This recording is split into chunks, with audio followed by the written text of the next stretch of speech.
Ang aga pala nagising nang niya, kag super energetic gid ina siya. Wala dabi diri ang amon nga tatay, bali last night may obra siya. So kami lang nang intay dito tsaka yung aking ugangan. Every morning kapag nagigising yung Yana, didiretso yan agad sa kanyang mga laruan. Mabuti nga lang yung kanyang laruan is dito lang sa aming roomba. Hindi na kami pumupunta doon sa aming living area. Ang Yana. Ara gali ako ngin pamakal para tomorrow. Pero karon i-decorate ko na ini siya para sa party ng Yana. So I have this one. Nabili ko siya, of course, sa Temo. Baka naman Temo. This is a box. Kung sa diin, may number siya nga 1 ba sa sulod. So later, i-assemble ko siya dito sa amon nga living area. Kasi doon kami magpa-party bukas. Then, ito naman yung mga balloon na gamiton ko ba. Para naman ini sa high chair ng Yana. So, ari ang Yana. Laga-disturbo sa mama. Hi there. Wait. Hi there, mom. Hi there. So, i-assemble ko na siya mga palangga. Hi, Dian. Dali di. Dali di. Dali di. Amoy siya ang ibutang natin sa sulod sang box. Number 1. Ang box. Pero hindi ako obra. Kaya ari man ang akong bata ka pinanguwa. Nagtawan ninyong bata. Obra ko na tani. Kaso, masabat na lang yan ah.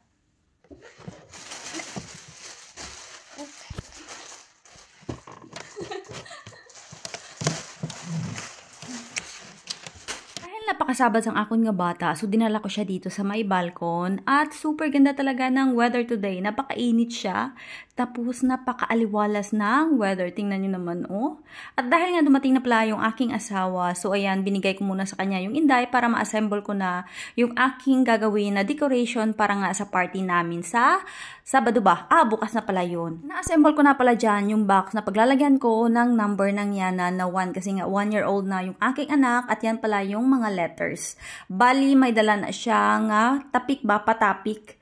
Dira sa mga letters, tapos iputan ko siya dira sa may box. Kaya inang cover sang box abi, plastic siya. So, this one is really good gidya. Kag madasig itapik ang letters. Feel ako nabudlayan sa letter N, kaya nagkamali ang akon nga pagbutang. Kita nyo, baliskad siya. Pero ginayos ko na and charan!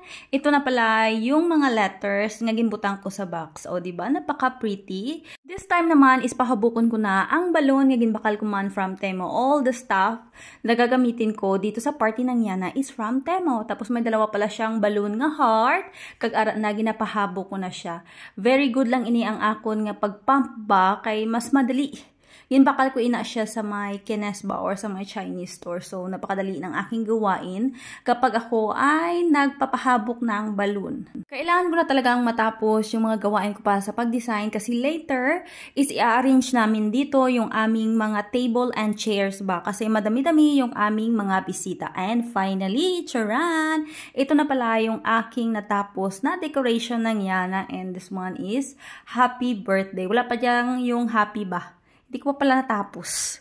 Wala ko pa natapos pahabok ang happy nga word. Natapos na ako sa pagpahabok sa mga decoration. So, agad ko munang binantayan itong aking Yana kasi yung aking asawa nag-idlip muna siya ng konti ba kasi pagod yung aking asawa sa trabaho. So, ito na. Nagsimula na akong mag-decorate dito ng aming decoration para bukas.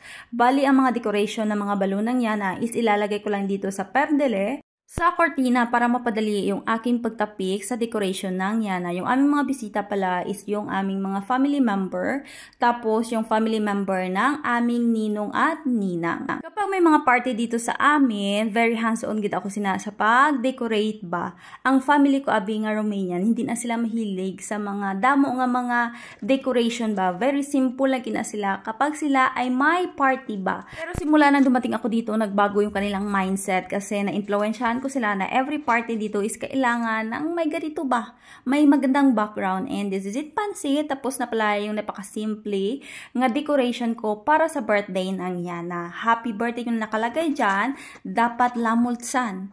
Kaso nga lang is hindi na ako bumili. Kasi nga, sayang yung pera. So, happy birthday na naging butang ko. Kikaintindi man na sila sa Inglesa. So, yung aking asawa pala, chinek niya na kung okay ba yung aking pagkagawa. Namangha pa yung Yana nung makita niya na merong decoration dito sa aming living area.